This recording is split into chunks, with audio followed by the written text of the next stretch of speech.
In this video, I'm going to quickly show you how to fix the low memory warning when playing Roblox on your mobile. First thing I suggest is closing any apps that are running in the background. This can really slow down performance and also cause this warning. So the next thing I suggest is making sure your phone's up to date. So to do this, you just need to go into your settings, go to General, now go to Software Update. So as you can see, mine even needs an update, so it's always worth checking. So once you've updated your phone, the next thing you can check is on the App Store. And what we're going to do is go to our search menu, type in Roblox, and now click on Roblox. And what we're going to be doing is making sure that we're on the latest version. So as you can see under what's new, it tells us our version.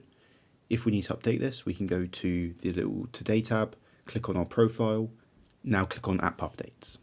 And in this menu here, you can see any app that you have installed that may need an update. So the next thing you can try is back in Settings, and in General, go to iPhone Storage, and here you can see how much storage you have left. So I have 91 gigabytes left, so I've got plenty of room, but your device may vary. So if you scroll down a little bit, you can see what apps take up the most room, and I suggest deleting apps you don't actually use. So I've got a game here called Wreckfest, which takes up nearly 5 gigs.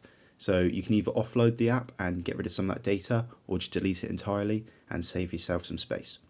So if all else fails, what you can do is click on the search bar and type in Roblox. And now what we're going to do is we're actually going to delete the app.